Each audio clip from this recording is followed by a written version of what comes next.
না, কারণ আমরা 4 ভাই, আমরা নিজেরাই 4 ভাই, আমার কোনো বোন টোন নাই। আমার 4 ভাই, আমার বড় ভাই প্রাইমারি হেডমাস্টার, ওই আওয়ামী লীগ, ওই কি আওয়ামী লীগ।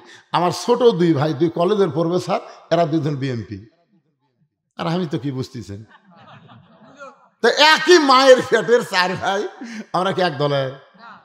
আমার মনে আছে মা একদিন আমাদের 4 ভাইকে খাবার দিয়েছে, তো মা ওই মাছের মাথাটা আমাকে দেয়, মা তো হুজুর মানুষ।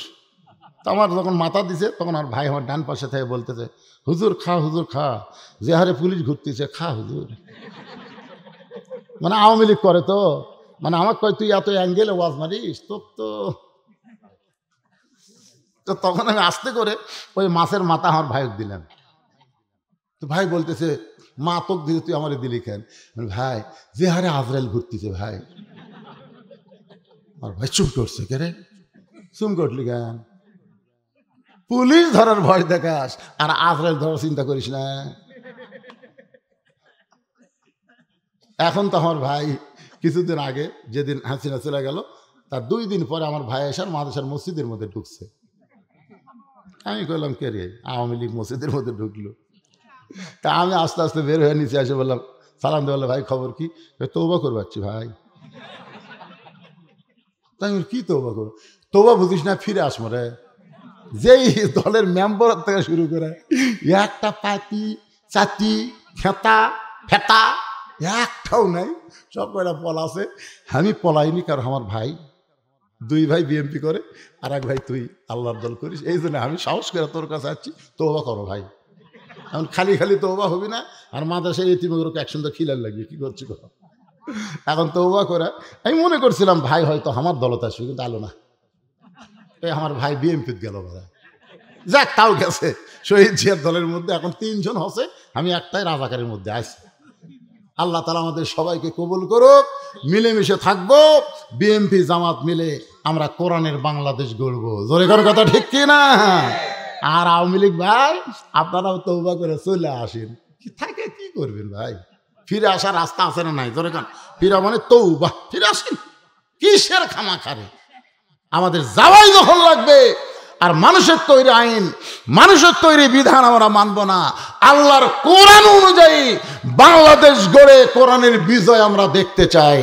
ফেরে আমি ওটার পরে মাইক বন্ধ হলো কেন? না না, ওটার ওই ফ্যানে, ওই মাইকের।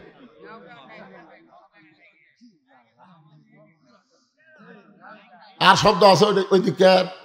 মাশাআল্লাহ। কারণ আল্লামা সাইদি হুজুরের ছেলে ওয়াজ করা পারে না, বুঝলেন? জনগণ দেখবার যায়, দেখা হলেই আউট। কিন্তু আমি তো কালো মানুষ, হয়তো দেখবার যায় না ভাই। আমার চেহারাও নেই, আমার 14 গোষ্ঠীর মধ্যে কেউ এরকম যোগ্য লোক নেই। আপনার আজকে ধনুট আসার পরে, শোনার পর থেকে আমি শুতে আসলো কম্বলের মধ্যে। আল্লাহ কি যে হবে আজকে। যাক আলহামদুলিল্লাহ, অসংখ্য আল্লাহর বান্দার আজকের মাহফিল আইছে। আব্দুল সাত্তার কি দিল? 500 টাকা দান করছে, আল্লাহ দান কবুল করেন। আপনাকে আদায় সাজে করে দেবো না, অসুবিধা নেই, ওয়াজ করি। হ্যাঁ,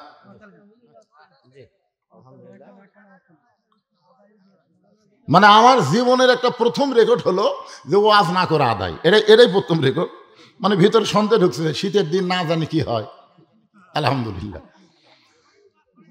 ওয়াজ তো করার জন্য আসছি রে পাগলা, এটা আবার নতুন করে কোয়া লাগে নাকি? ওয়াল আসরি ইন্নাল ইনসানা লাফি খুসর।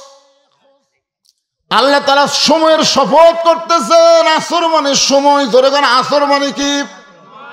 সময়ের শপথ আল্লাহ করতেছেন, কারণ সময় অত্যন্ত গুরুত্বপূর্ণ একটা বিষয়। আপনারা বলেন তো, সময় আপনাদের কাছে কেমন মনে হয়? সময় বোঝেন আপনারা? বহু বছর আগে সময় নিয়ে আব্দুল আলিম একটা গান গাইছে, সময়। মিশে মায়ায় বন্দি থাইকা করলাম কত খেলা, পশ্চিমে তাকায়া দেখো আমার ডুইবা গেছে বেলা। বেলা মানে কি? আমরা বলি না আর বেলা নাই রে, বেলা নাই মানে আর সময় নেই। আমাদের জীবনের অবস্থাও তাই। একটু মনোযোগ দিয়ে শুনবেন, সময় অত্যন্ত গুরুত্বপূর্ণ একটা বিষয়। বর্তমান বাংলাদেশে যে সময়টা চলতেছে, এটা কেমন সময়? এই আপনারা বলেন তো, বর্তমানে যে সময় আমরা ওয়াজ শুনতেছি এটা কেমন সময়? এই সময় যদি হাসিনার সময় হতো, হাসিনার সময় হলে এই কোরআনের মাহফিল করা অনেক কষ্ট হতো। আর বর্তমান সময়ে কোনো অনুমতি লাগতেছে না, খালি মাইক টাঙ্গায় বিজ্ঞাপন সবাই মাইকিং করো, মাহফিল করা যাচ্ছে। ধরে কোন ঠিক কিনা? তাহলে এখন আপনার সবাই স্বীকার করেন বর্তমান বাংলাদেশের সময় ভালো না খারাপ? সবাই বলেন। বর্তমানে চেয়ারে বসে যিনি বাংলাদেশ পরিচালনা করতেছেন, কেয়ারটেকার সরকার, যার নাম হলো একটা নবীর নাম। ধরে কোন কি নাম? নাম কি? বিপদে পড়লে আমরা কোন দোয়া পড়ি? ইউনুস নবীরে খাইল মাছেতে গিলিয়া, ফেরেশতা পাঠাইলেন আল্লাহ ইসমে আজম দিয়া। দমে দমে সে হরদম পড়ে সে ইসমে আজম, মাছেরই উদর হইতে বাঁচাইলা প্রাণ। সবাই বলেন আল্লাহু আল্লাহু, সবাই বলেন আল্লাহু আল্লাহু, তুমি জাল্লি জালালুহু, শেষ করা তো যাই না গে তোমার গুণগান। আলহামদুলিল্লাহ। সময়ের শপথ করে আল্লাহ বলতেছেন ইন্নাল ইনসান লাফি খসর। ইন্না মানে নিশ্চয়, ইনসান মানে মানুষ, লাফি মানে ভিতরে, খুসরুন মানে ক্ষতি। একত্রে অর্থ হলো নিশ্চয় মানুষগুলো ক্ষতির ভিতরে। আপনার বলেন তো, মানুষ তৈরি করছে কে? আরো জোরে। আদর করে না রাগ করে? আচ্ছা, মানুষকে আল্লাহ তৈরি করছে আদর করে না রাগ করে? তাহলে আমার সঙ্গে সবাই একটু বলবেন, আদর করে মানুষ আল্লাহ বানায়া কেমনে দিবেন ক্ষতির মধ্যে ফেলিয়া। মানুষকে আল্লাহ এত আদর করে তৈরি করছেন। দেখেন, মানুষ সম্পর্কে আল্লাহ কোরআনে অন্য একটা সূরায় 4টা শপথ করছে। ধরে কোন কয়টা? 1 নম্বর শপথ হলো তিন, ওয়াজ্জাইতুন ওয়াতুরি সিনিন ওয়াহাযাল বালাদিল আমিন। 4টা শপথ করার পর আল্লাহ বলতেছেন লাকাদ খালাকনাল ইনসানা ফি আহসানি তাকবীর। মানুষকে আল্লাহ তাআলা অতীব সুন্দর করে তৈরি করছে, আর সেই মানুষ ক্ষতির মধ্যে পড়ুক এটা আল্লাহ চায়। এই কারণে আল্লাহ বললেন ইল্লাল্লাযীনা আমানু ওয়া আমিলুস সলিহাতি ওয়া তাওয়াসাউ বিল হক ওয়া তাওয়াসাউ বিস সবর। এই 4টা বিষয় যদি আমাদের ভিতরে থাকে তাহলে আমরা ক্ষতির মধ্যে পড়ব না। কয়টা? সবাই বলে কয়টা? আরো জোরে। সবাই কর না কেন? 1 নম্বর হলো ঈমান। 1 নম্বর হলো ঈমান। ঈমান যদি না থাকে আপনি যত আমল করেন একটা আমলও আল্লাহর দরবারে কবুল হবে না। যেমন ওই যে আবু তালেব পুরি গেল, আবু তালেব এত দৌড়াদৌড়ি করে। আবু তালেব কিন্তু অত্যন্ত ভালো মানুষ। নবীর চাচা আবু তালেব অত্যন্ত ভালো মানুষ, কিন্তু ঈমান না থাকার কারণে আল্লাহ তাকে জাহান্নাম দিবে। নবীর চাচা আবু তালেবের কিন্তু ঈমান ছিল না। কথা কন না কেন? কি ছিল না? তার মানে বোঝা গেল নবীকে যিনি লালন পালন করলেন সেই চাচা ঈমান না থাকার কারণে জাহান্নামে যাবে। এখন আমল যদি করবার চাই 1 নম্বর হলো ঈমান। যেরকম 1 নম্বর কি? নবী খুব চেষ্টা করছে, খুবই চেষ্টা করছে।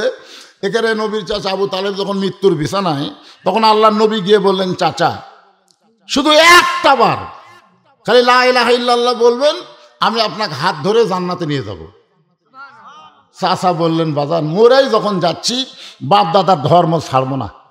এখান থেকে বোঝা গেল অন্য ধর্মে জন্ম নিয়ে মুসলমান হয়ে মরা খুবই কঠিন। আল্লাহ সেই কঠিন আমাদের মধ্যে রাখেনি, সরাসরি আল্লাহ আমাদের মুসলমানের ভিতরে কবুল করেছে। জোরে গান সুবহানাল্লাহ। এক নম্বর হলো ঈমান। জোরে করে, এক নম্বর কি? সাহাবারা জিজ্ঞেস করলেন, মা হুয়াল ঈমান ইয়া রাসূলুল্লাহ, এই ঈমান সম্পর্কে আমরা শুনতে চাই। আল্লাহ রাসূল বললেন, ইকরার বিল লিসান, তাসদিক বিল জিনান, আমল বিল আরকান, এরই নাম হলো ঈমান। জবানে বলতে হবে লা ইলাহা ইল্লাল্লাহ।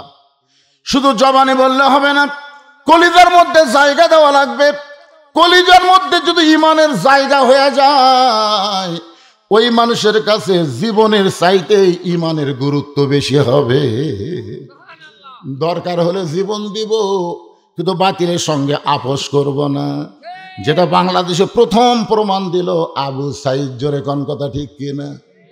বিএনপি যখন লুকে গেছে, জামাত ইসলাম আছে না নাই বোঝার কোনো উপায় নাই। হাসিনা খেলা আস্ফলন করতেছে, এই দেশ আমার বাপের, এই দেশ আমার, পলাবো না পলাবো না, এরকম আস্ফলন যখন অহংকারমূলক কথা বলতেছে, সর্বপ্রথম ঈমানের বলে বলিয়ান হয়ে বাতিলের সামনে আবু সাইদ জীবন দিল। আর এই জীবন দেওয়ার সাথে সাথে ছাত্র জনতা মৃত্যুকে পরোয়া না করে হকের পক্ষে যখন চলা শুরু করলো, ফ্যাসিস্ট হাসিনা পালাতে বাধ্য হয়ে গেল। ধরে কোন কথা ঠিক কি না? তাসদিক বিল জিনান, কলিজার মধ্যে যখন ঈমান থাকবে, ওই মানুষের কাছে জীবনের চাইতে ঈমানের গুরুত্ব বেশি হবে।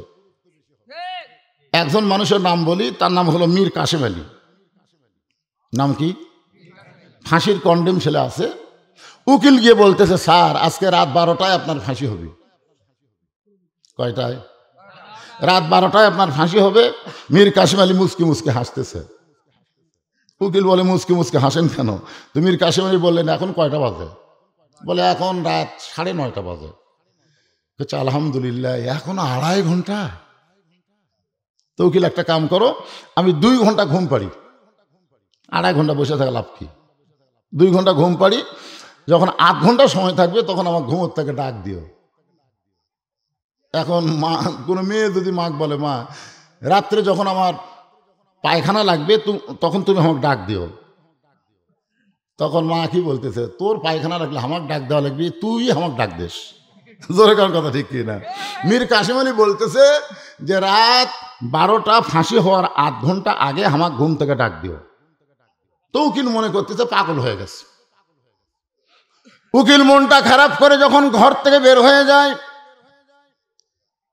2 ঘন্টা পর রাত 11:30 সময় উকিল ঘরের মধ্যে ঢুকে দেখে মীর কাসেম আলী নাক দেখা ঘুম পাড়তিছে। উকিল কে রে, 8 ঘন্টা পরের ফাঁসি হবি, এখনো ঘুম পাড়ে? পায়ের আঙ্গুল ঝোঁকায় ঘুম থেকে চেতন পাইয়া মীর কাসেম আলী বলতেছে, আলহামদুলিল্লাহ ভাই, ফাঁসির সময় কি হয়ে গেছে? বলে, না স্যার, এখনো 8 ঘন্টা দেরি আছে। ওযু করে 2 রাকাত নামাজ পড়ে কোরআন থেকে 2টা সূরা তেলাওয়াত করে বললেন, দেখো আমার যে কয়টা কাপড় আছে এর মধ্যে সবচাইতে নতুন কোনটা? উকিল বলতেছে, নতুন কাপড় কি করবেন? বলে, আমি নতুন কাপড় পরতে চাই। উকিল তাকায় দেখে মীর কাসেম আলী সাহেব নতুন কাপড় পরে, আতর সুরমা লাগায়, মাথার চুল চিরুন দিয়ে হাসরানোর পরে আয়নার সামনে গিয়ে বলতেছে, দেখো তো আমার কেমন লাগতেছে। উকিল কান্দার বলে, স্যার আপনার ফাঁসি হবে, আপনার ফাঁসির সময় হয়ে গেছে। মীর কাসেম আলী বললেন, তাহলে চলো যাই। উকিল বলতেছে, আপনার ফাঁসি হবে। মীর কাসেম আলী বলতেছে, ঘুমের ভিতরে আল্লাহ পাক আমাকে জানাইছে ফাঁসির মাধ্যমে আল্লাহ আমাকে জান্নাতে বরণ করে নিবে। ওয়ালা তাকুলু লিমান ইউকতালু ফি সাবিলিল্লাহি আমওয়াতুন বাল আহইয়াউ ওয়ালাকিন লা তাশউরুন। তাসদিক বিল জিনান, কলিজার মধ্যে যখন ঈমান ঢুকবে তখন আপনার বিশ্বাস হবে এই দুনিয়া থাকার জন্য না, এই দুনিয়া হলো যাওয়ার জন্য। জোরে কোন কথা ঠিক কিনা? এখন আপনারা বলেন তো, আপনারা কি থাকার জন্যই না যাওয়ার জন্যে? সবার বিশ্বাস যদি যাওয়ার জন্য হতো তাহলে আজকে বাড়ির মধ্যে কেউ থাকতে পারতো না। এই কোরআনের মাহফিল এসে পাগলের মতন বসে যেত। জোরে কোন কথা ঠিক কিনা? তাসদিক বিল জিনান, কলিজার মধ্যে ঈমান। কলিজার মধ্যে যখন ঈমানের জায়গা হবে, ওই মানুষটা জীবনের গুরুত্ব না দেয়া ইমানের গুরুত্ব দিয়ে বলবে ইমান বাঁচান ফরজ। আপনারা বলেন তো জীবন বাঁচান ফরজ না ইমান বাঁচান ফরজ?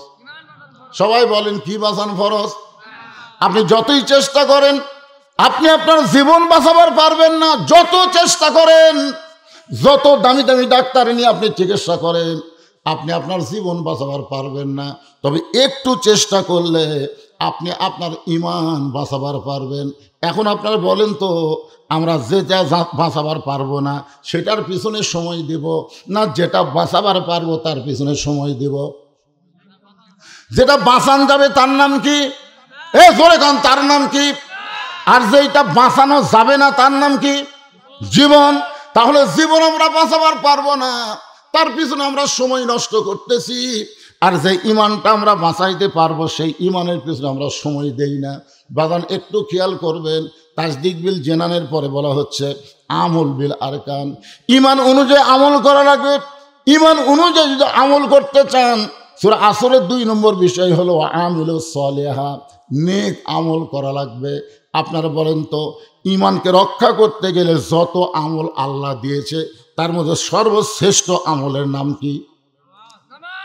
একজন কয় তালেবি কয়। কেন আপনারা পিছনে লোকের কথা কন না কেন? ইমানকে বাঁচানোর জন্য যত আমল আল্লাহ দিয়েছে 1 নম্বর আমলের নাম কি? আর এই নামাজ পড়ার কথা কোরআনের কোনো জায়গা নেই। আজকে আপনারা মসজিদে কি করেন? নামাজ পড়েন, নামাজ পড়েন। নামাজ পড়ার কথা কোরআনের কোন জায়গাতে আছে? আরে সালাত হোক আর নামাজ হোক, পড়ার কথা তো নেই। হ্যাঁ, কায়েম। দেখেন কোরআনের শুরুতে আল্লাহ বললেন আল্লাযীনা ইউমিনুনা বিল গায়বি ওয়া ইউকিমুনাস সালাত। শুরু হয়ে গেল ওয়া ইউকিমুনাস সালাত, নামাজ কায়েম করো। এখান থেকে 82 বার আল্লাহ কোরআনে নামাজ কায়েমের কথা বলেছে। আপনারা বলেন তো আমাদের মতন বক্তাদের ওয়াজ দিয়া বাংলাদেশে নামাজ কায়েম হবে? এই জন্য আল্লাহ বলেছে আল্লাযীনা ইম্মাক্কান্নাহুম ফিল আরদ। মুসলমানের মধ্যে কাউকে যখন ক্ষমতার চেয়ার দেওয়া হবে, মুসলমান কেউ যখন প্রধানমন্ত্রী হবে, তার 1 নম্বর দায়িত্ব হলো আকামুস সালাত, নামাজ কায়েম করো। আগামীতে নির্বাচন হলে কোন দল ক্ষমতা গেলে নামাজ কায়েম করবে?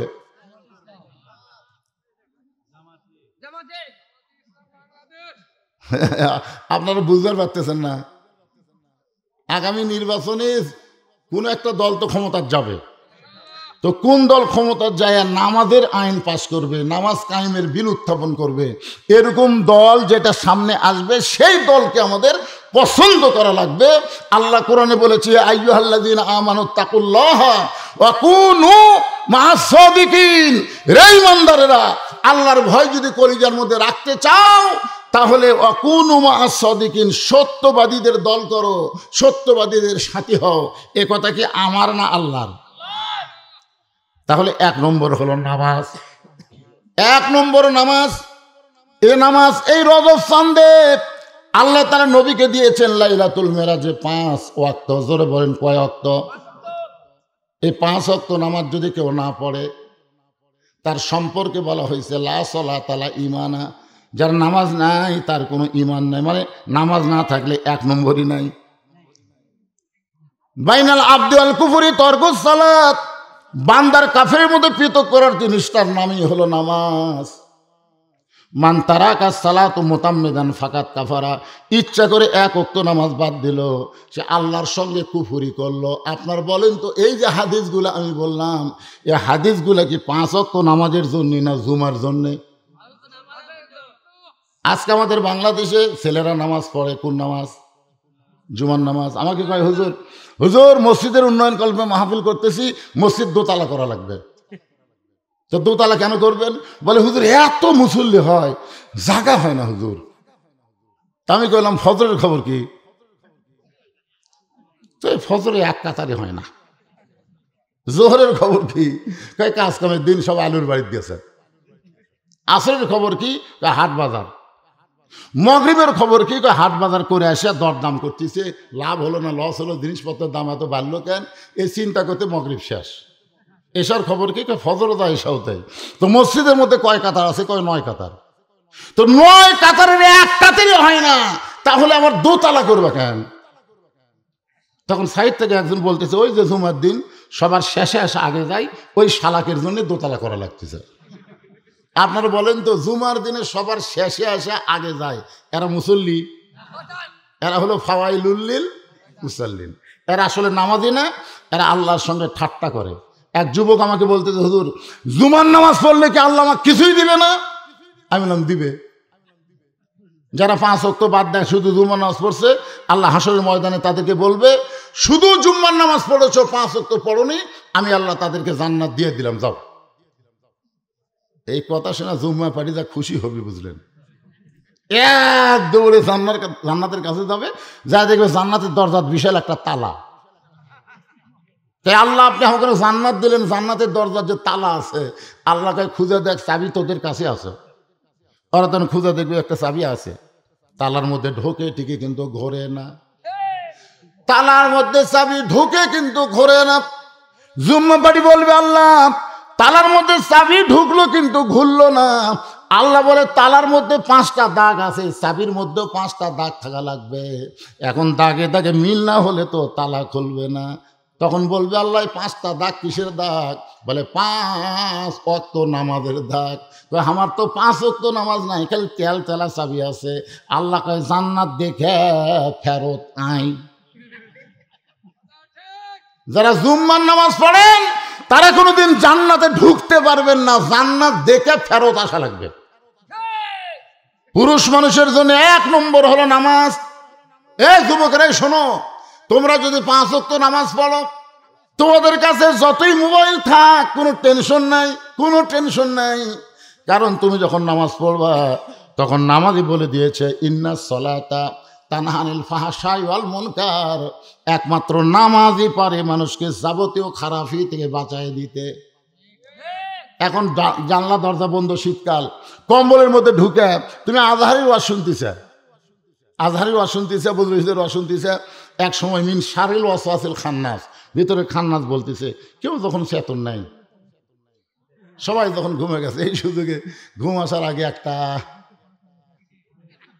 একটা অশ্লীল ভিডিও দেখলে কি হয়, এই মনে করে কেবল ভিডিওতে আপনি লোক দিবেন, ইতিমধ্যেই আপনার নামাজ, আপনি যে নামাজ পড়ছেন, এই নামাজের তাসির আপনাকে বলতেছে, পাগলা তুই যে বলতেছিস কেউ নাই, আল্লাহ চেতন আছে, তোর 2 কাঁধের 2টা ফেরেশতা আছে রে। আপনারা বলেন তো, 2 কাঁধের 2 ফেরেশতা কি ঘুমাইছে নাকি? আল্লাহ কি ঘুমাইছে নাকি? যারা এই যে অতীতের নির্বাচনে 1,10টা করে সিল মারছে, 15টা করে, 20টা করে, 100টা করে মারছে, ওদের কাঁধের ফেরেশতা তো বিপদে পড়ে গেছে। তো বলতেছে, আল্লাহ এক বাপের জন্ম, একটা ভোট দিবি, কিন্তু একজনকে 10টা দিল, তা আমরা কোন ফেরেশতা কি লেখবো? আল্লাহ বলতেছে, ডান কান্দের ফেরেশতা লেখার দরকার নাই, বাম কান্দের ফেরেশতা লেখ জাউরা সন্তান। জোরে কোন কি সন্তান? কারণ এর জন্মের ঠিক নেই। তুমি একা হয়ে 10টা ভোট দিছ, তুমি কি মনে করছো এই বাংলাদেশ, এই দুনিয়া তোমার শেষ নাম? মেম্বার থেকে শুরু করে প্রধানমন্ত্রী, এমপি সব পলানো লাগছে। জোরে কোন কথা ঠিক কিনা? কি মনে করছো বাংলাদেশের নাই পয়লা ভারতত গেলে, কিন্তু কবরত যায় যদি ফুলগুলো হয় অভিমানে ঝরে যায়, আমি মালা গেথে বলো কারে পরাবো, সে যে কেন এলো না, কিছু ভালো লাগে না, কবরে আসুক তারে আমি সিল মারিব। কি কবরে যাওয়া লাগবে? কথা বলেন, কবরে যাওয়া লাগবে? একটু মনোযোগ দিয়ে শুনবেন। পুরুষ মানুষের 1 নম্বর হলো নামাজ। আর আমার মা বোনদের জন্য ওয়ামিলুস সালিহাত, 1 নম্বর নেক আমলের নাম হলো পর্দা। পুরুষ মানুষের জন্য 1 নম্বরের নেক আমল কি? সবাই বলেন, পুরুষ মানুষ, আমরা যারা পুরুষ মানুষ, আমাদের জন্য 1 নম্বর নেক আমলের নাম কি? আর মেয়ে মানুষের জন্য 1 নম্বর নেক আমল হলো পর্দা। আল্লাহর নবী ফাতেমার হাত ধরে বললেন, ফাতেমা তুমি আমার কাছে একটু দাঁড়াও তো মা। ফাতেমা যখন নবীর কাছে দাঁড়াইছে, নবী ফাতেমার হাতের তালুতে একটা চুমাতে বলে, ফাতেমা তুমি কি কখন মনে করো তোমার বাবা বিশ্ব নবী বলে তুমি জান্নাতে যাবে? কখনো কি তোমার মনে হয় তোমার বাবা নবী বলে আল্লাহ তোমাকে জান্নাত দিবে? এই কথা কি তোমার কখনো মনে হয়? ফাতেমা বলতেছে, বাবা আমি তো সব সময় মনে করি আমার বাবা হলো নবীদের নবী, বিশ্ব নবী। এমন বাবার মেয়ে হওয়ার কারণে আল্লাহ খাতির করে আমাকে জান্নাত দিবে। রাসূল কান্দের বলে, ফাতেমা এই কথা মনে করে তুমি ভুল করছো মা। নবীর মেয়ে হওয়ার কারণে আল্লাহ তোমাকে জান্নাত দেবে না। জান্নাতে যদি যাওয়ার চাও তাহলে জান্নাতের আমল করে আল্লাহ তোমাকে জান্নাত দিবে। জান্নাতে যাওয়ার চাইলে জান্নাতে কি করা লাগবে? ফাতেমা বলতেছে, বাবা মেয়েদের জন্য জান্নাতের আমল কি? আল্লাহ রাসূল বলেন, মেয়েদের জন্য জান্নাতের আমল মাত্র 4টা। 1 নম্বর হলো পর্দা, 2 নম্বর স্বামীর খেদমত করা, 3 নম্বর হলো নামাজ, 4 নম্বর হলো রমজান মাসে রোজা। এটা হাদিসে প্রথমে বলা হয়েছে 1 নম্বর নামাজ, 2 নম্বর রোজা, 3 নম্বর স্বামীর খেদমত করা, কথা মতো চলা, আর 4 নম্বর হলো সতীত্বের হেফাজত, পর্দা করা। একটা মেয়ে মানুষ নামাজ পড়ে, রোজা করে, স্বামীরও কথা মতো চলে, কিন্তু পর্দা মানে না, ওই মেয়েটা কোনোদিন জান্নাতে যাবার পারবে? কথা বলেন, পারবে? এই জন্য মেয়েদের 1 নম্বর আমল হলো পর্দা। সঙ্গে সঙ্গে ফাতেমার কাছে একটা ঘোমটা ছিল, এই ঘোমটাটা নবীর সামনে এরকম মাথায় দিয়ে বলল, বাবা এই মুহূর্ত থেকে আমি পর্দার ভিতরে ঢুকে গেলাম। ফাতেমা পর্দা নিশি হয়ে গেল। একদিন আল্লাহর নবীকে আল্লাহ তাআলা এমন একটা খবর দিলেন, সেই খবর নিয়ে নবী ফাতেমার ঘরে গিয়ে বললেন, ফাতেমা আল্লাহ তোমার পর্দাকে কবুল করে সাইদাতুন নিসায়ে আহলেল জান্নাহ ফাতেমা তো জোহরা জান্নাতি নারীদের নেত্রী হিসাবে আল্লাহ তোমাকে কবুল করেছে। শুধুমাত্র পর্দা নিষে হওয়ার কারণে আল্লাহ তোমাকে জান্নাতি নারীদের নেত্রী বানাইছে। ফাতেমা মুচকি মুচকি হাসতেছে, নবীর চোখ দিয়ে পানি পড়তেছে। ফাতেমা বলে, বাবা আল্লাহ আমাকে জান্নাতি নারীদের নেত্রী বানাইলো, আমি আনন্দে হাসতেছি, আপনি কান্দেন কেন? রাসূল বলে, ফাতেমা আল্লাহ তোমাকে জান্নাতি নারীদের নেত্রী বানালে কি হবে? আল্লাহ তোমার আগে একটা মেয়েকে কিন্তু জান্নাত দিবে। আপনি তো সুবহানাল্লাহ করেন আবু তালেব, কিন্তু ফাতেমা তো সুবহানাল্লাহ কয় না। ফাতেমা বলতেছে, বাবা আমি কি আমল করলো, সেই মেয়েটার পরিচয় কি? রাসূল বলে, ফাতেমা ওই যে একটা পাহাড় দেখতেছে? বলে, হ্যাঁ। ওই পাহাড়ের কাছে ছোট্ট একটা জঙ্গলের সামনে ছোট্ট একটা ঝুপড়ি বাড়ি, ওই বাড়িটা হলো একটা কাঠুরিয়ার বাড়ি। ওই কাঠুরার বিবি জামিলাকে আল্লাহ তোমার আগে জান্নাত দিবে। যেই মাত্র কইছে একটা কাঠুরার বিবি জামিলাকে আল্লাহ তোমার আগে জান্নাত দিবে, সঙ্গে সঙ্গে ফাতেমা বলে, বাবা সাধারণ একটা কাঠুরের বউ জামিলা এমন কি আমল করলো যে আমল করার কারণে আমার আগে আল্লাহকে জান্নাত দিবে? রাসূল বলে, ফাতেমা আমি শুধু খবর দিলাম এইটুকুই, কিন্তু কোন আমলের কারণে জামিলা তোমার আগে জান্নাতে যাবে এটা যদি জানবার চাও তাহলে তদন্ত করে তুমি জেনে নাও। পরের দিন আসরের নামাজের পরে জামিলা বাড়ির দিকে ফাতেমা রওনা দিলেন। চুপি চুপি আমার মায়েরা যারা পর্দার অন্তরে জায়গা হচ্ছে না, একটু মনোযোগ দিয়ে শোনেন। চুপি চুপি ফাতেমা জামিলার বাড়ির দিকে রওনা দিল। কাঠুরের বউ জামিলার বাড়ির দরজা দিয়ে ডাক দিলেন, জামিলা আমি নবীর মেয়ে ফাতেমা, তোমার দরজা একটু দরজা খুলে দাও। জামিলার দরজার কাছে ছোট বাচ্চার মতন কান্না শুরু করেছে।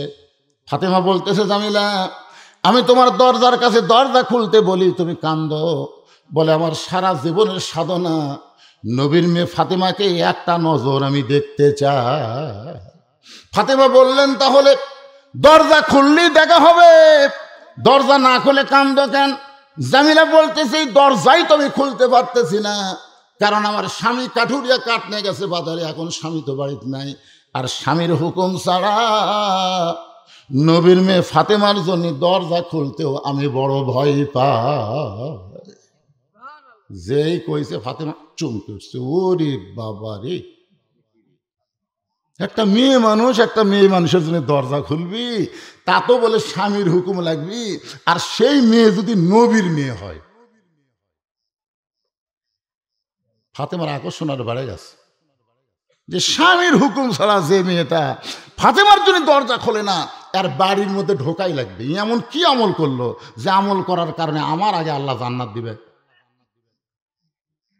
জামিলা বলতেছে, গো নবীর মেয়ে ফাতেমা, আজকের মতো আপনি ফেরত যান, আগামীকাল এই সময় আপনি আসলে দরজা খুলে দিব। কারণ রাতের বেলা স্বামী যখন কাঠ বিক্রি করে বাড়িতে আসবে, আমি স্বামীর কাছ থেকে হুকুম নিয়ে রাখবো। ফাতেমা বললেন, অবশ্যই, ইনশাআল্লাহ, আগামীকাল এই সময় আবার আমি আসতেছি। সুবহানাল্লাহ বলেন। ফাতেমা চলে গেলেন বাড়িতে। পরদিন বিকেল বেলায় আসরের পরে জামিলার বাড়ির দিকে যখন রওনা দিয়েছে, এমন সময় ছোট্ট একটা বাচ্চা ফাতেমার সামনে দাঁড়িয়ে বলতেছেন, মা, গতকাল বিকেলবেলা আপনাকে অনেক খোঁজা খুঁজেছি কিন্তু পাইনি।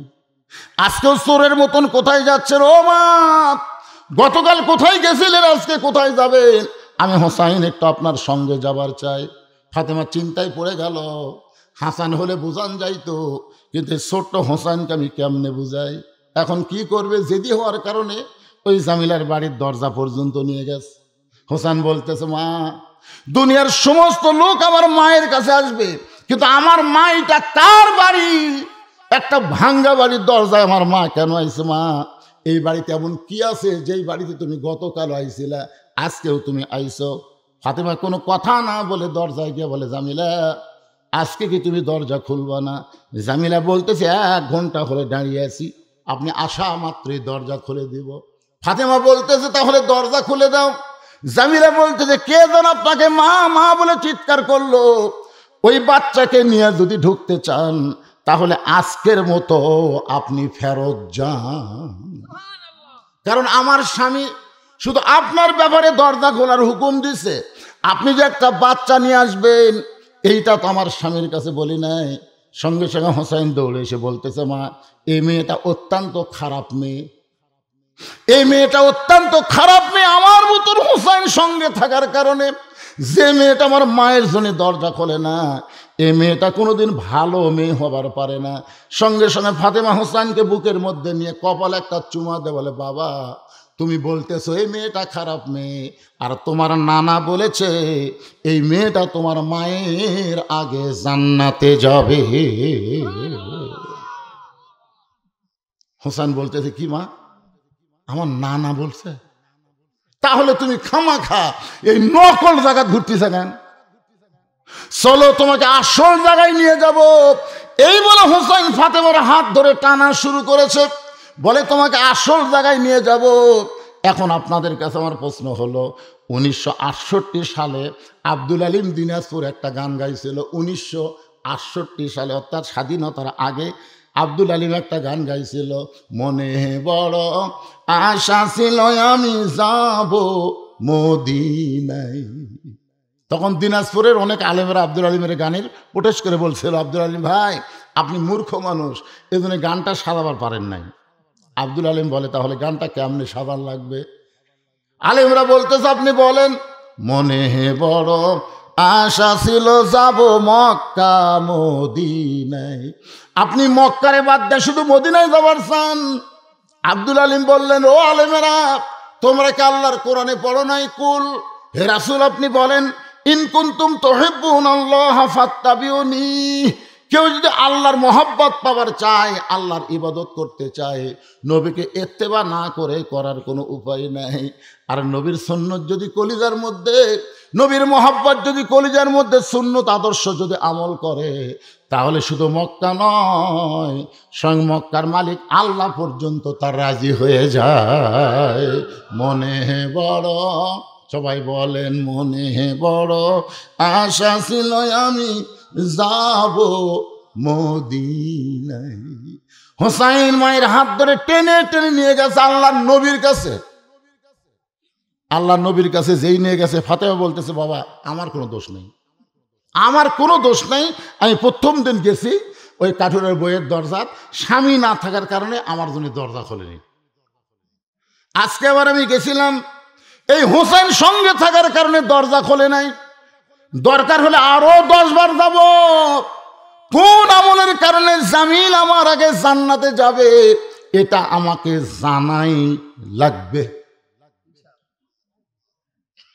হোসাইন দৌড়ে গিয়া নানার হাত ধরে বলতেছে, নানা, নানা, তুমি আমার মা চিনো? তুমি যে আমার মাকে একটা কাঠুরের বউ জামিলার বাড়ির দরজাত পাঠাছা, তুমি আমার মা চিনো? ও না না, দুনিয়ার কেউ কিছু জানবার গেলে আগে তোমাকে আল্লাহ জানাই কোন আমলের কারণে কাঠুরের বউ আমার মায়ের আগে জান্নাতে যাবে, এটা তুমি জানো। তুমি জানার পরে আমার মাকে তুমি কাঠুরের বাড়ির দরজাত পাঠালা কেন? যতক্ষণ তুমি না বলবা কোন আমলের কারণে ওই কাঠুরের বউ জামিলা আমার মায়ের আগে জান্নাতে যাবে, যতক্ষণ না বলবে ততক্ষণ আমি তোমার হাত ছাড়বো না। এমন ভাবে হাত ধরছে বুকের সাথে চাপে, বুঝতেইছেন তো? উমর ফারুক বলে, ইয়া রাসূলুল্লাহ, জোহরের 4 রাকাত ফরজ নামাজের প্রথম রাকাতে প্রথম সেজদা 3 বার সুবহানাল্লাহ আলা বলছি, আপনি সেজদা থেকে মাথা তুলছেন, কিন্তু দ্বিতীয় সেজদায় 100 বারের বেশি সুবহানাল্লাহ আলা বলি, আপনি সেজদা তোলেন না। তৃতীয় রাকাত আপনি ঠিক পড়াছেন, চতুর্থ রাকাতও ঠিক পড়াছেন, কিন্তু এই প্রথম রাকাত দ্বিতীয় সেজদা এরকম। আল্লাহ রাসূল বলে, ওমর, যখন তোমরা সবাই সেজদার মধ্যে ছিলে তখন কোত্থা কই হোসাইন কাতারের মধ্যে দিয়ে এসে আমার পিঠের উপর চড়ছে। এখন পিঠের থেকে নামেও না। আমি সেজদা থেকে হোসেনকে পিঠ থেকে নামাবার চাই, কিন্তু নামাজের মালিক আল্লাহ বলতেছে, হাবিব, আপনি আমার জন্য হোসেনকে পিঠ থেকে নামাবেন না। আপনি যেমন হোসেনকে ভালোবাসেন আমি আল্লাহ তেমন ভালোবাসি। যতক্ষণ আপনার পিঠে বসা থাকবে ততক্ষণ আপনি সেজদা থেকে মাথা তুলবেন না। সুবহানাল্লাহ। আপনারা বলেন তো, হোসেনকে আল্লাহ কেন এত ভালোবাসে? জানেন আপনারা? আজকে জানেন? আবু সাইদ আর গেছিলাম, আপনি আবু সাইদের বাড়িতে গেছিলাম রংপুর। ওর বাপ কাছে আমি বেঁচে থাকাতে মরে যাই ভালো আছে হুজুর। ওই মরার পরে আমার আর কোনো অভাব নেই। আগে লেখাপড়ার খরচ আমি দিবার পারতাম না, এখন যাই আসে তাই 1 ব্যাগ করে টাকা দিয়ে যায়। আমি কইলাম, মুরব্বী, আসলে আপনার ছেলে তো মরেনি, আপনার ছেলে মরেনি মুরব্বী। আমাদের গ্রামে একটা ছেলে আছে, তার নাম তো আবু সাইদ, সম্পর্কে আমার চাচাতো ভাই, নাম তো আবু সাইদ, আবু সাইদ। চিন্তা করে দেখেন, আমার গ্রামে আর একজন ছেলে আছে, তার নাম আবু সাইদ। আপনার কোন আবু সাইদ মরছে? এখন অধিকাংশ ছেলে যারা হচ্ছে হয় মুগ্ধ, না হয় ইয়ামিন, না হয় আবু সাইদ, এইগুলো নামই কিন্তু এখন থুচ্ছে। আমার এক খালার সম্পর্কে, খালার একটা মেয়ে হয়েছে, নাতনি হয়েছে খালার। আমাকে বলে, তুমি হুজুর মানুষ, একটা ভালো নাম থতো, অনেকদিন পর হয়েছে। আমি কইলাম, খালা, একটা ভালো নাম আমার কাছে আছে, কারণ আপনি থবেন কিনা? কি বাবা? আমি বললাম, শেখ হাসিনা। দেরি করছি 30 সেকেন্ড আমার খালা আমার সাথে কথা কয়নি মোবাইলে। আমি কে রে, লাইন তো ঠিক আছে, খালা কথা কয় নাকি? আমি বললাম, খালা কি হলো? খালা, এই তুই আলেম না তালেম রে, তোর কাছে একটা ভালো নাম শুনতে চাইলাম, আপনি খুনি হাসিনার নাম কোস। আমি তখন বুঝতে পারলাম, অন্তত 50 বছর এই বাংলাদেশে কোনো মেয়ের নাম কেউ ভুল করে হাসিনা থবে না। ধরে কোন কথা ঠিক কিনা? তার মানে বোঝা গেল হোসাইন রাদিয়াল্লাহু আল্লাহ কেন এত ভালোবাসে। এই রজব চাঁদে আমি আপনাদের সময় পাইলে শোনাই দেব যে কথা বলতেছে আমার মায়েরা, একটু মনোযোগ দিয়ে শোনেন। হোসাইন নবীর হাতটা বুকের মধ্যে নিচ্ছে, আসলে নবী না নানা, ধরে কোন কি নবী না না। একজন আমাকে বলে, হুজুর, আচ্ছা আপনারা জামাতে ইসলাম সামান্য কিছু কইলি সরকার আপনাকে ধরে, জেল দেয়, ফাঁসি দেয়, কিন্তু চরমনের পীর সাহেব এত কিছু কয়, তো তার দলের একজনকে ধরে না কেন? আমি কইলাম, কি বিপদ রে। না না, পীর সাহেব যে হারে কয় হাসিনা গদির টাকা লাগাবে, আগুন দিবে, সে করবি ধরে না কেন? আমি কইলাম, ফাগলা, নানা নাতির একটা গল্প আছে রে। এখন নাতি নানার কান চলে নানার কান টানতেছে, বুঝলেন? কান এরকম টানে, ছোট নাতি তো, আমার লাতি ঘোষাইনে কোলো কান দিলে আমারও কান টানে। আমি কি শয়তান কান টানিস কে? আমি কিছুই করি না, নাতি তো টানুক। হ্যাঁ, একটু অ্যাঙ্গেলে দিয়ে দিলাম, পরে বুঝে নেবেন। সঙ্গে সঙ্গে আল্লাহ নবী ডাক দিলেন, আলী। হযরত আলী দৌড়ে এসে বলে, লব্বাইক ইয়া রাসূলুল্লাহ। আল্লাহ নবী বললেন, দরজা বন্ধ কর, ঘরে দরজা বন্ধ কর। দরজা বন্ধ কর, ইয়া রাসূলুল্লাহ আমি নাই, আমি হলাম তোর শ্বশুর, তুই হলে আমার জামাই, ওইটা হলো আমার মেয়ে, আর এটা হলো আমার লাতি। আমরা নানা লাতি, শ্বশুর জামাই, মেয়ে বাপ। নবী আসি বাইরে আসছি, কিন্তু ঘরের মধ্যে লাই। সবসময় নবী থাকা যায় না তো, সবসময় নবী থাকা যায়? মা আয়েশা ঘরের মধ্যে যেই ঢুকছে, নবী আমার দরজা বন্ধ করে দিছে। আয়েশা খালি থরথর করে কাঁপতেছে। রাসূল বলে, আয়েশা কাঁপো কেন? বলে, হুজুর যদি বেয়াদবি হয়। এ কিসের হুজুর? কিসের হুজুর? কেরে পাগলি, যতক্ষণ দরজা জানলা খোলা ছিল ততক্ষণ আমি নবী ছিলাম, জানলা দরজা বন্ধ করছি, আমি আর নবী আছি? তা আয়েশা বলে, তাহলে হুজুর আপনি কি হচ্ছেন? আমি এখন স্বামী, তুমি আমার বউ, আসো। এই জন্যই তো আমাকে নবী সব জায়গাতে 1 নম্বর। জোরে কর, কয় নম্বর? আর অন্য নেতারা সব জায়গাতে 1 নম্বর না, যার কারণে সব নেতা পানসে। আর আমাকে নবী, লাকাদ কানা লাকুম ফি রাসূলিল্লাহি উসওয়াতুন হাসানা। সফলতা যদি অর্জন করতে চাও, দুনিয়ার সমস্ত পানসে নেতাকে বাদ দিয়া মোহাম্মদ রাসূলকে তোমাদের আদর্শের নেতা হিসাবে গ্রহণ করে না। আমার নেতা তোমার নেতা, এটা একটা মেম্বার মার্কা স্লোগান হলো। আচ্ছা, আমাকে নবী, এ বাবা তকবীর লয় রে, এটি বিশ্ব নেতারটা হবে এখন, তকবীর তো হবে। গলা গলা খাগড়া, এটি কি গল্প করতেছে? এরা কি গল্প করতেছেন? এই শোনো তো, এটি কি গল্প করতেছেন? দেখ, মাশাআল্লাহ, হতে পারে স্লোগানের কারণে আল্লাহ জান্নাত দিবে। ওই তো জয় বাংলা দেয়নি কোনোদিন। আপনার কোনদিন শুনছেন জয় বাংলা দিছে? ভারতের দেয় জয় শ্রীরাম, আর ওই শালা বাংলাদেশের গোষ্ঠীর কয় জয় বাংলা। এই 2 শালা একই গোষ্ঠী। গলা খাকারে দেন। আমার নেতা তোমার নেতা, সকলে বলবেন বিশ্ব নবী মোস্তফা। বলতে পারবেন না ভাইজান? আমার নেতা তোমার নেতা, লিল্লাহি তাকবীর। একটু মনোযোগ দিয়ে শোনেন। নবী বলেন, আলী রে, কোন আমলের কারণে হোসেনের মা ফাতেমা, কাঠুরের বউ জামিলা ফাতেমার আগে জান্নাতে যাবে? একটু বলা লাগবে। আলী, কোন আমলের কারণে ওই কাঠুরের বউ জামিলা ফাতেমার আগে জান্নাতে যাবে? এই ঘটনাটা একটু বলা লাগবে। আলী বলতে, তো হুজুর আপনি কিন্তু নিষেধ করেছিলেন। রাসূল বলে, একদিন নিষেধ করেছিলাম, কিন্তু আজকে বলার হুকুম দিলাম। ফাতেমা দৌড়ে গিয়ে স্বামীর হাতটা ধরে বলতেছে, তাহলে একটা কাঠুরের বউ জামিলা আমার আগে জান্নাতে যাবে, এটা জানার পরেও আপনি গোপন করছেন কেন? বলে, তোমার বাবা নিষেধ করছে। আজকে যখন বলার হুকুম দিছে তাহলে শোনো। ফাতেমা বলতেছে, আমি বসলাম, আপনি বলেন। আলী বলতেছে, ফাতেমা, একজন মেয়ের কাছে আর একজন মেয়ের তারিফ করলে সে কিন্তু ধৈর্য ধারণ করতে পারে। বিশ্বাস যদি না হয়, আপনার বইয়ের কাছে বেহেশতের হুরের গল্প করবেন, আজকেই করবেন। আমি একদিন গল্প শুরু করছি, আল্লাহ যদি আমাকে জান্নাত দেয়, জান্নাতে হুর দিবি। আমার বউ বলতেছে, কে গো, হুর কি? হুর হলো সুন্দরী রে, নাক এরকম হবে, চোখ এরকম হবে, এরকম হুরের গল্প যখনই করতেছি, দেখে বউ বালুস গলের মধ্যে নিয়ে ঘরতে বার হয়ে যাচ্ছে। আমি বললাম, কোথায় যাচ্ছে? হুরলে থাকে। তখনই বুঝলাম মেয়ে মানুষ এতই হিংসুক ভাই।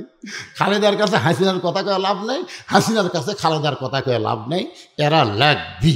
জোরে কোন কথা ঠিক? ভুল করে হলো কোন মেয়ের সৌন্দর্য আপনার বইয়ের কাছে বলবেন না। যদি বলা লাগে, সত্যি হোক আর মিথ্যা হোক, নিজের বউকে আপনি সুন্দর বলেন, নাক বোঁচা, তাও যদি বলেন হরিণের মতন নাক, মিথ্যা কথা বললেও একটা সদকা পরিমাণ সওয়াব আল্লাহ আপনাকে দিয়ে দিবে। নিজের বইয়ের তারিফ করতে কোনো অসুবিধা? কোনো অসুবিধা? তবে অন্য কোনো মেয়ের তারিফ করা যাবে না। একটু মনোযোগ দিয়ে শোনেন। আলী বলতেছেন, ফাতেমা, শুনবার যদি চাও তাহলে ধৈর্য ধরো। তোমার কি মনে আছে একদিন দুপুর বেলায় আমাকে ঘরের মধ্যে ডাক দিলাম, আমি যখন ঘরের মধ্যে গেলাম তখন তুমি একটা ওড়না বের করে আমার হাতে দিয়ে বললা, স্বামী গো, আমার হাসান হোসেন ক্ষুধার জ্বালায় কাঁদতে কাঁদতে ঘুমায় গেছে, ঘুম থেকে চেতন পাওয়ার পরে কিন্তু খাবার চাবে, কিন্তু আমি ঘরের মধ্যে দেখলাম কোনো খাবার নাই, আমি হিসাব করে দেখলাম আপনার পকেটেও কোনো টাকা নেই, তাই এই ওড়নাটা দিলাম, এই ওড়নাটা বিক্রি করে যে টাকা হবে সেই টাকা দিয়ে আজকে হাসান হোসেনের জন্য আপনি খাবার নিয়ে আসবেন। আলী বলে, ফাতেমা তোমার ওড়নাটা জামার পকেটের মধ্যে করে নিয়ে আমি বাজারের মধ্যে ঘোরা শুরু করলাম, কিন্তু কার কাছে বলবো, কার কাছে বলবো, আমার মনে বড় ভয়, সন্দেহ হয়, তোমার ওড়না বের করে যদি বিক্রি করবার যাই আর খরিদ্দার যদি বলে এটা কার ওড়না, আর আমি যদি বলি আমার বইয়ের ওড়না, তাহলে খরিদ্দার মনে করবে যেই স্বামী বইয়ের জিনিস বেচা খায় এই স্বামী হলো দুর্বল স্বামী। আপনার বলেন তো হযরত আলী দুর্বল না সবল? কেমন সবল? যে আলীর সম্পর্কে আল্লাহ বলেছেন আসাদুল্লাহিল গালিব, ইসলামকে গালিব করার ব্যাপারে আলী হচ্ছে আল্লাহর সিংহ। কিন্তু বইয়ের জিনিস বেচা খেলে ভাত খায়, ভাত খায়, ভাত খায়, স্বামী ভাত খায় আর কয় হতে হতেই হলো না, হতে হতে হলো না। বউ কয় কে গো, কি হতে হতে হলো না? আমার জমির ধারতে একটা জমি বাড়াতে পারে, ৮০,০০০ টাকা দাম চাচ্ছি, আমার ৬০,০০০ টাকা আছে, আর ২০,০০০ টাকা হলেই জমিটা হয়, কিন্তু হতে হতেই হচ্ছে না।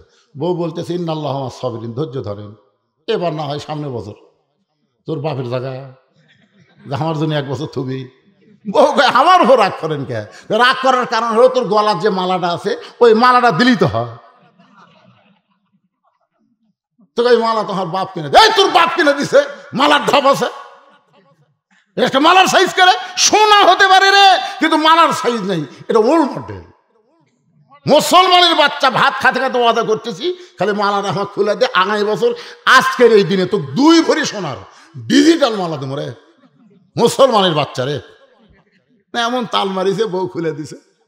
1 বছর পরে বউ বলতেছে কে গো, গত বছর যে মালা খুলে দিলাম, জমি কিনলেন, 1 বছর হয়ে গেল মালা। স্বামী বলতেছে তুই বদরুশিদের ওয়াজ শুনিস নি? বউ কয় বদরুশিদ আবার কি ওয়াজ করছে? বদরুশিদ ওয়াজ করছে যে বউ যদি সাজে কেবলমাত্র স্বামীর জন্যই সাজতে পারবে, স্বামী ছাড়া অন্য কোনো পুরুষের জন্য সাজা হারাম। তো তুই মালা পরবো কার জন্য? আমার জন্যই তো মালা পরবো। তো মালা ছাড়াই যদি তোর ভালো লাগে তো মালার কি দরকার রে? বউ কয় আল্লাহ রে, ই তো পুরা সিটার রে। এইরকম সিটার মার্কা স্বামী আছে না নাই? বইয়ের জিনিস বেচা খায়।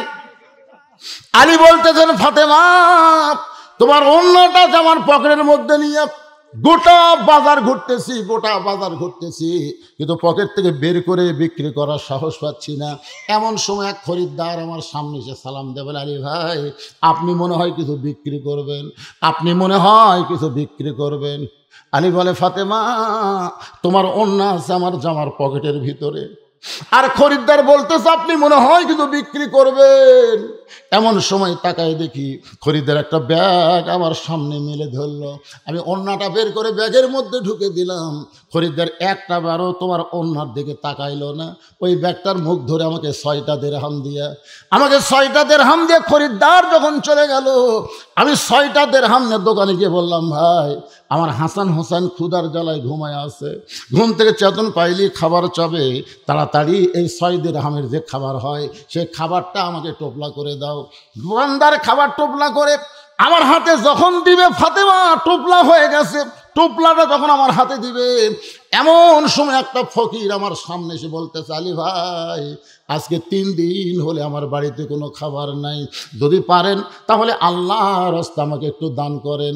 আমি আলী চিন্তায় পড়ে গেলাম, 6টা দিরহামের টোপলা হয়ে গেছে, এখন ফকির আমার কাছে ভিক্ষা চায়, আমি ফকিরকে বলবো আল্লাহর রাস্তায় আমাকে মাফ করেন, এ কথা বলতে যাব এমন সময় আল্লাহর কোরআন আমার সামনে এসে বলতেছে আম্মা সাইলা ফালা তানহার, আলী রে সায়েলকারীর সঙ্গে খারাপ ব্যবহার করিস না, আলী রে সায়েলকারীকে খালি খালি ফিরাস না, আমি আলী চিন্তায় পড়ে গেলাম, 6টা দিরহামের মধ্যে 1টা দিরহাম ফকিরকে দিব, আর 5টা দিরহাম দিয়ে হাসান হোসেনের খাবার নিব। এই মনে করে 1টা দিরহাম 6টা দিরহাম থেকে যখন ফকিরকে দিবার চাই, এমন সময় আল্লাহর কোরআন আমার সামনে এসে বলতেছে, ওমা তুনফিকু মিন শাইইন ফি সাবিলিল্লাহি ইউফা ইলাইকুম ওয়া আনতুম লা তুজলামুন। আলী রে, তুই ফকিরকে 1টা দিরহাম যদি দেস, আমি আল্লাহ তোকে 10টা দিরহাম ফিরাই দেব। তুই যদি 2টা দিরহাম দেস, আমি আল্লাহ তোকে 20টা দেব। তুই যদি 6টা দিরহাম দেস রে আলী, আমি আল্লাহ দুনিয়াতেই তোকে 60টা দিরহাম দিয়া দিব। আলী বলে, ফাতেমা, আল্লাহর কোরআনকে বিশ্বাস করে ফকিরকে যখন 6টা দিরহাম দিয়ে দিলাম, ফকির হাসতে হাসতে যখন চলে যায়, এমন সময় দোকানদার বলে, আলী ভাই, এই টোপলার খবর কি? এই যে খাবার যে টোপলা করলাম। আলী বলতেছে, 1 টোপলা দেওয়া হবে না, তুই 2 বস্তা খাবার প্যাকেট কর, 2 বস্তা খাবার প্যাকেট কর। দোকানদারকে 2 বস্তা খাবার প্যাকেট করার কথা বলে হযরত আলী বাজারের মধ্যে ঘুরতেছে। যে রাস্তা দিয়ে হযরত আলী যায়, ওই রাস্তা দিয়ে একজন ব্যক্তি উট নিয়ে আসতেছে। সুন্দর একটা উট নিয়ে আলীর সামনে দেখা হয়ে সালাম দিয়ে বলে, আলী ভাই, ওয়াজাতা বাজারে ঘোরা জায়েজ নাই? পৃথিবীর মধ্যে সবচাইতে ভালো জায়গা হলো মসজিদ, আর সবচাইতে খারাপ জায়গার নাম কি? আপনারা বলেন তো। বর্তমান স্বৈরাচারী সরকার যখন ক্ষমতার থেকে চলে গেল, তখন হাট বাজার দখল করছে কে? আর মসজিদগুলো সব কোরআনের দল। সুবহানাল্লাহ কন না কেন? মসজিদের মধ্যে টিএস হচ্ছে, টিসি হচ্ছে, মসজিদ আলোচনা হচ্ছে। জুমার দিনে হুজুরের বক্তব্য, আগে সুদের বিরুদ্ধে কথা কর পারবি, এখন সুদের ডাইরেক্ট মারতেছে। জোরে কোন কথা ঠিক কিনা? অ্যাঙ্গেলের দিন শেষ, এখন ডাইরেক্টের বাংলাদেশ। আগেকার মসজিদের মুতুল্লি ছিল সুদখোর, আর কেশিয়ার ছিল ঘুষখোর। সব সালাফল আছে, একটাও নাই। এমনকি বাইতুল মোকাররমের ইমাম পর্যন্ত পড়ে গেছিল। জোরে কোন কথা ঠিক? পলানের একটা রেকর্ড ভাই। আমাদের এলাকার হাই স্কুল কলেজের যত সভাপতি আসলো, সে একটাও নেই। আল্লাহর বান্দার একটু চিন্তা করে কথাগুলো বিবেক দিয়ে বোঝার চেষ্টা করবেন। হযরত আলী বাজারের মধ্যে ঘোড়া দেখে উটওয়ালা বলতেছে, আলী ভাই, এই উটটা কিনেন।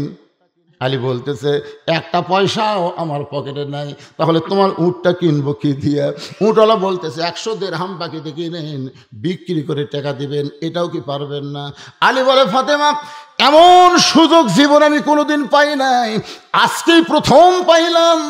100 দিরহামে বাকিতে উটটা কিনে যেই মাত্র বিক্রি করার বাজারে নিয়ে গেছি, চারিদিক থেকে খরিদ্দার আমাকে ঘিরে ধরছে। খরিদ্দারা বলতেছে, এত বড় আলেম হইয়া, এত বড় বীর হইয়া, এত সম্মানী একজন মানুষ হইয়া এই উটের ব্যবসা কবে ধরলেন? ভালো মানুষ সব জায়গায় যাতে নাই, ঠিক না? আয় একবার 5 পীর বাজারে আমি বাজার করতে, এই পকেটে, শোনেন, আমার এই পকেটে আমি টাকা রাখছিলাম 200 টাকা নিচকার পকেটে।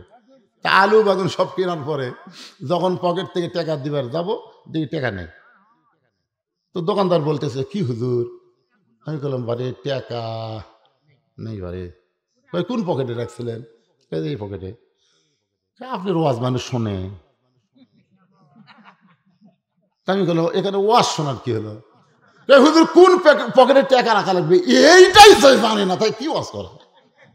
আপনি জানেন এই পকেটে মানুষ মেসাক থই, টয়লেট পেপার থই, রুমাল থই, আর টাকা থই এই যে বুকের তলে যে পকেট না, এটা থই। আমি বললাম, ভাইরে, তুই যদি দেশ দে, না হয় আমি চলে গেলাম, এই ব্যাগের থেকে সব নামাইলে। তখন বলতেছে, না হুজুর, আপনি আলেম মানুষ, বাকি নিয়ে যান, পরে হাটে টাকা দেবেন। ব্যাগের থেকে ঢালে নিলাম না। তো আমি ব্যাগলা যখন যাচ্ছি, যাওয়ার সময় ওই লোকটাকে বললাম, ভাই, এই যে তুই বুঝবার পারলি আমার পকেট মারছে, এই কথা কাকু কোষ না ভাই, কারণ তুই আমাকে যে দেওয়া দিছু, এটাই আমার হজম করা কঠিন। আর তুই কারো কোষ না ভাই, এই কথা বলে জোড়হাত করছে। জোড়হাত করে আমি বাজারের মাথা না পাতি 3-4 জন দৌড়াইছে, বলে, হুজুর, আপনার পকেট মারছে। হুজুর কোন পকেটের টাকা? হুজুর যাই দেখে 2-3 দিন আমি বাড়িতে বাড়ার পারি, বাড়ির লোকে হুজুর আপনার পকেট মারলো, হুজুর কোন পকেটের টাকা? হুজুর ওরা বুঝিছে করে জ্ঞানী মানুষের পকেট কেমনে মারবি রে? টাকা কোন জায়গায় থোয়া লাগে সেটাই জানে না, তারপরে ওয়াজ করে কেমনে? বোঝেন, ওরকে ধারণাতে। হযরত আলী হচ্ছে আনা মাদিনাতুল ইলমি ওয়া আলিউ বাবুহা, আলী আসাদুল্লাহিল গালিব, আলী রাদিয়াল্লাহু আনহু, আলী আশারে মুবাশশিরার 4 নম্বর। জোরে গান সুবহানাল্লাহ। এত বড় একজন জ্ঞানী আলেম বুজুর্গ, সেই মানুষটা উট বিক্রি করবার আইছে, যার কারণে সবাই ঘিরে ধরে বলতেছে এই ব্যবসা কবে থেকে শুরু করলেন? এমন সময় এক খরিদ্দার এসে বলতেছে আলী ভাই, ইশারা করে ডাক দেয়, বলতেছে আলী ভাই দাম কত নেবেন? কারণ এই বিপদ থেকে বাঁচানোর জন্য বলতেছে গোপনে কত দাম নেবেন? আলী বলতেছে এই বিপদ থেকে বাঁচানোর জন্য তুই একটা দাম দিলেই হবে। খরিদ্দার বলতেছে একটা দাম দিলে হবে না, হিসাব করে দেওয়া লাগবে। 160 দিরহাম দিয়া দিলাম। উটলাকে হযরত আলী 100 দিরহাম ফেরত দিয়ে বাকি 60টা দিরহাম নিয়ে খাবার দোকানে গিয়ে বললেন ভাইজান খবর কি? বলে আপনার কথা মতো 2 বস্তা প্যাকেট করে রাখছি, দাম কত? বলে 60 দিরহাম দিলেই চলবে। হযরত আলী 60টা দিরহাম দিয়া 2 বস্তা 2 কাঁধে নিয়ে বাড়ির দিকে রওনা দিলেন। দরজার কাছে যেই মাত্র গেছে, আগে দরজা ভিড়ানো ছিল, দরজা বাড়ির দরজা এরকম ভিড়ানো ছিল, কিন্তু হযরত আলী যেই মাত্র দরজার কাছে গেছে, ফাতেমা দরজা খিল মেরে দিস। আগে আসলো ভিড়ানো। আলী কই কে রে? ফাতেমা দরজা খুলে দাও। ফাতেমা বলতেছে জানলাতে দেখবার পাইছি 2 কাঁধে 2 বস্তা, অন্য বিক্রি করার টাকা দিয়ে বড় জোরে 1 টোপলা খাবার হবে, আপনি 2 বস্তা কোথায় পাইলেন? আগে না বলা পর্যন্ত আমি দরজা খুলব না। আপনি কি মনে করছেন 10,000 টাকা বেতন পাবেন আর 12,000 টাকার বাসা ভাড়া নেবেন, আর ইলিশ মাছ গরুর গোস্ত কিনবেন? আপনার বেতন কত? 10,000। বাসা ভাড়া কত? 12,000। এগুলো ঘুরতে গেছে। প্রত্যেকটা বউ যদি স্বামীকে একটু চেক করে, বাংলাদেশের কোনো স্বামী খারাপ হতে পারবে না। জোরে কোন কথা ঠিক কিনা? প্রতি সপ্তাহে সপ্তাহে মালা চাই, বালা চাই, ইডিয়া চাই, সিডিয়া চাই। এখন স্বামী কি করবে? বাধ্য হয়ে তো ঘুষ খাওয়া শুরু করা লাগবে। আর রাশিউল মুরতাশি কেলাহুমা ফিন্নার, যে ঘুষ খাবে ঘুষ দিবে উভয়কে আল্লাহ জাহান্নাম দিবে। আলী বলতেছে ফাতেমা আগে দরজা খোলো তারপরে বলবো। ফাতেমা বলতেছে আগে বলেন তারপরে দরজা খুলবো। আলী বলে ফাতেমা খুব কষ্ট লাগতেছে, 2 বস্তা 2 কাঁধে, ওজনও লাগতেছে গরমও লাগতেছে, আগে দরজা খোলো তারপরে বলবো। ফাতেমা বলতেছে আগে বলেন তারপরে দরজা খুলবো। এমন সময় আল্লাহর কোরআন সামনে এসে বলতেছে আর রিজালু কাওয়ামুনা আলান নিসা, পুরুষেরা নারীদের উপরে থাকবে। পুরুষেরা কোনোদিন নারীর নেত্রী বানাবে না, পুরুষেরা সবসময় নারীদের নেতা হওয়া লাগবে। সুবহানাল্লাহ কর না কেন? এরা আমার বাপের কথা বললাম, বাপের কথা। আর রিজালু কাওয়ামুনা আলান নিসা, যা হসে হসে, এরশাদ চাচার পরে আমাকে জোলা খাসে। এখন মেয়ে মানুষের দিন শেষ, মরদ মানুষের বাংলাদেশ। কর পারবেন? এই সামনে থেকে খালি একজনই কথা কয় পারে, এরা কি?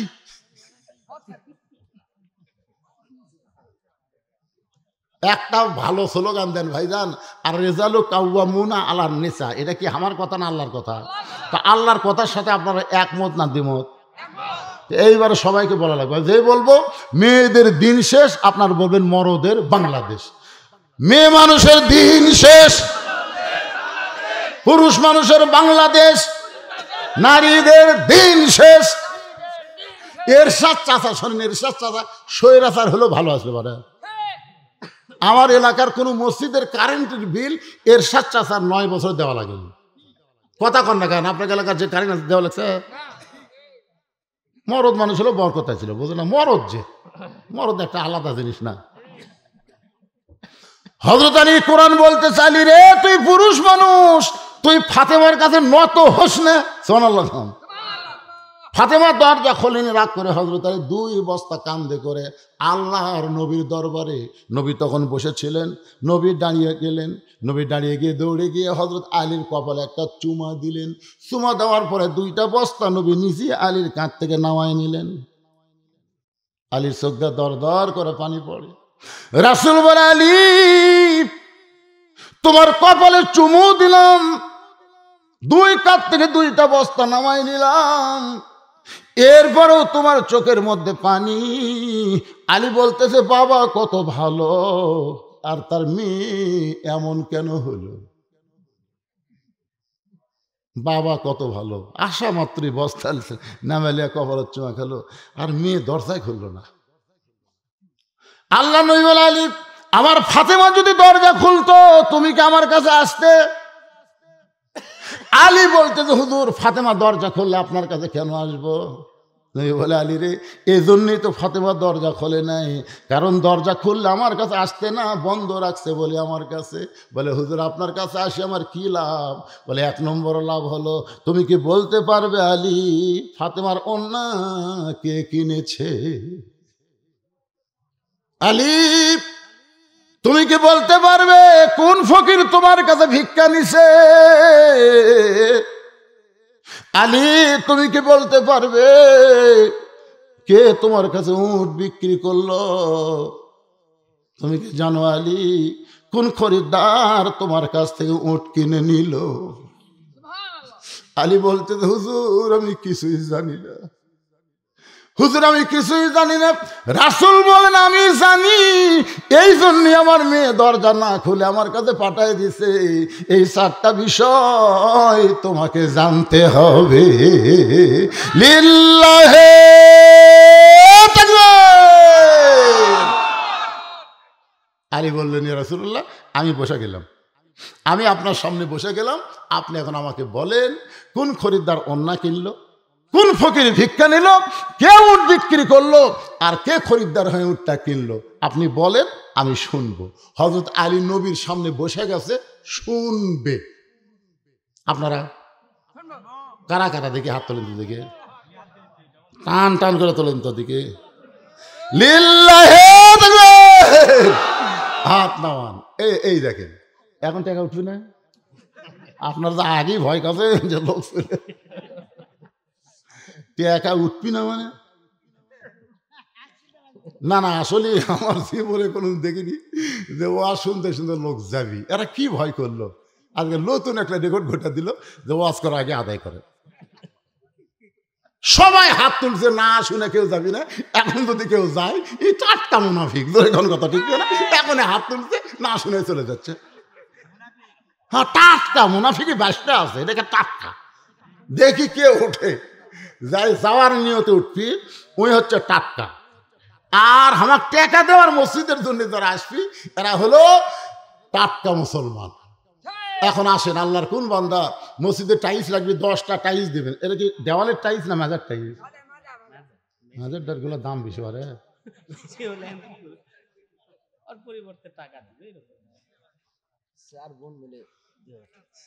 চার বোন মিলে 2000 টাকা দান করেছে আমার মা এদের মধ্য থেকে। ও মা, আজকে আপনাকে ওয়াজ বেশি করছি মা, এখনো শেষ হয়নি মা। কোন আমলের কারণে জামিলা ফাতেমার আগে জান্নাতে যাবে? মা বোনদের জন্য সময় লাগবে, তোর কোন কথা ঠিক কিনা? একটা উঠবি আপনার কোন তো কি লেলে উঠবি, ওর স্বামী যাই ডাকে আয় তাও যাবি না। ওয়াজ শুনে যাবো রে, 1 দিন পরে বদরুশি যাচ্ছে। মাশাআল্লাহ। এই দে বাবা, মেয়েকের মধ্যে থেকে 2000 টাকা পাওয়া গেছে। আপনাদের মধ্যে এমন কোন আল্লাহর বান্দা নাই যে হুজুর মাজার 2টা টাইলস আমি দিব, হুজুর আমি 5টা টাইলস দিব, আল্লাহর ঘরের মাজায় থাকবে, মানুষের রুকু সেজদা করবে, হুজুর আমি 10টা টাইলস দিব। এরকম টাইলসের দাম দিব 1000, 2000, 5000। একজন আল্লাহর যে গ্রামেই হন না কেন, একটু আল্লাহর হস্তে 10টা মিনিট একটু মেহেরবানি করে বলেন, ভাই এ দুনিয়া থাকার জায়গা না।